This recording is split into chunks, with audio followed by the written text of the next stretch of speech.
Associated Press, Dateline, Toulouse, France. An Islamic extremist who boasted of killing 7 people to strike back at France died after being shot in the head by police as he jumped out of his apartment after a fierce gunfight with the police, authorities said. His dramatic death ended more than 32-hour standoff with an elite police squad trying to capture him alive.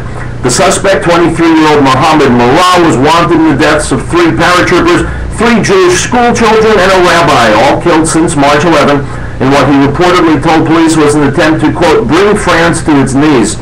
CBS News correspondent Elizabeth Palmer reports that Mullah appeared to be a very happy, normal 24-year-old fellow in a video that was shot by a friend in the past several years.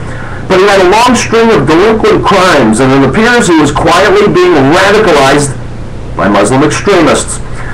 My name is RIELL, and this is Real Truth.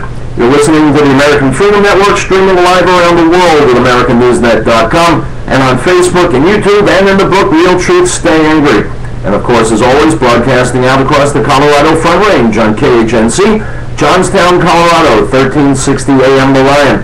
Our call-in number, 877-254-7524. Item from the Sultan Kanish website. There was a time when Jewish children were hunted down and killed in France. Their killers believed them to be members of a superior group that was destined to rule the world and enslave or exterminate members of inferior groups. The cowardice and appeasement of the French authorities allowed them to operate freely, to kill Jews and launch attacks on other countries. What was then is now again. The occupying army doesn't wear uniforms, it wears keffiyehs. Doesn't speak German, it speaks Arabic. It doesn't believe that it's superior for reasons of race as much as reasons of religion. It does not view all others as Untermenschen, but as infidels. It looks forward not to a 1,000-year Reich, but to a 1,000-year Caliphate. Mohammed Mullah did not chase down a French-Jewish 7-year-old girl, put a gun to her head and pull the trigger because he came from an economically depressed area or any of the other media spin. He was only doing what Muslims have been doing to non-Muslims for over 1,000 years. He didn't do what he did because he was radicalized. He did it because he became a fully committed Muslim. It won't end with taking down one man, and it won't end with Jewish children. When your ideology believes that it is a zero-sum struggle with the rest of the world and that membership means you're a superior breed of human being because you worship the Führer or Allah, then it won't stop. It won't ever stop.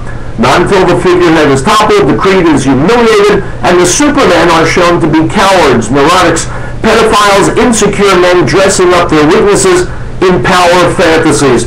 Item from Front Page Mag.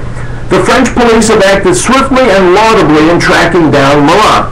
But the arrogant Muslim ethos that produced all too many like him, centering on perceived victimhood, along with anti-Semitic and anti-Western hatred, remains. A situation made even worse when Westerners not only are too cowardly to counter that ethos, but confirm and encourage it. Unquote. My friends, there is a concept called collective punishment. What is collective punishment? That's easy.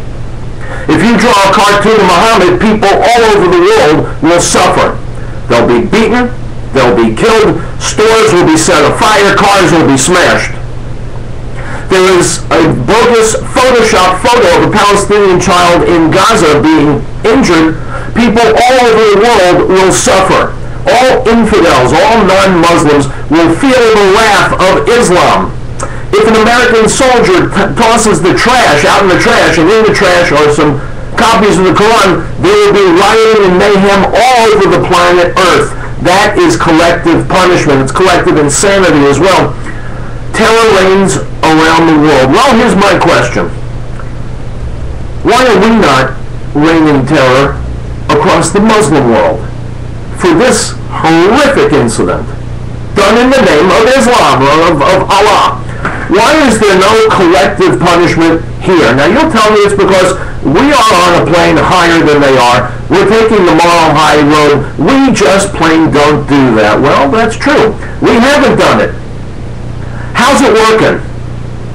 Are we seeing less and less Islamic terrorism around the world, or are we seeing more? Are we seeing more brazen attacks? Obviously, we're seeing more. Because we in the West are, indeed, civilized. We're peaceful people who want to go about our lives, without being bothered by mad killers and bombers and child murderers. We want to live our lives like civilized, decent human beings. Well, we just don't have that luxury anymore, do we? We're being faced with an implacable foe that's been biding its time. It's 1,400 years old. It's been confident that eventually it would win.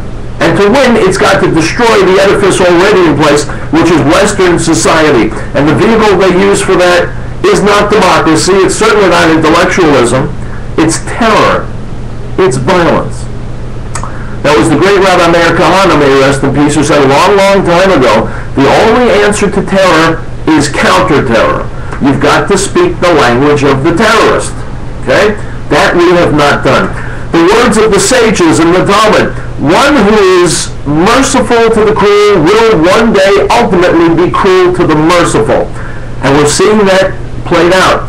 As these outrages go unpunished, we are bringing cruelty, not just upon the people of the world, not just upon Jews, and not just upon Christians in the Middle East. We are bringing cruelty upon generations yet unborn. Those who have not yet joined us, but they will be shortly. What kind of a world are they going to be coming into?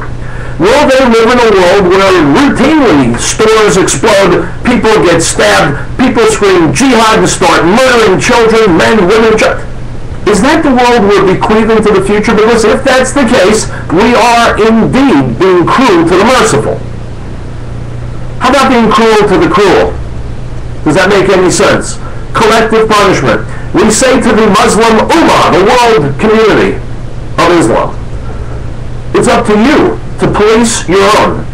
It's up to you to prevent acts of terror like this, and if you don't, there will be a heavy price to pay. Now, we've got a country called Iran that is developing very quickly nuclear weapons and threatening to kill 6 million men, women, and children in Israel. To say nothing of the West, through proxies, through sponsorships, through giving weapons to terrorist organizations, through launching rockets that will be able to reach Europe and the United States. What do you say we prescribe a little collective punishment here? You're threatening the world, there's a price to pay. Your major city, your capital city, Tehran, is gone. The oil that you have is ours. Now, if you ever want to raise your head again, think about what happened the first time. My friends, until there's a price to pay, no bully ever backs down. I know that from school back in Brooklyn. This is real truth, by the way. We'll be right back.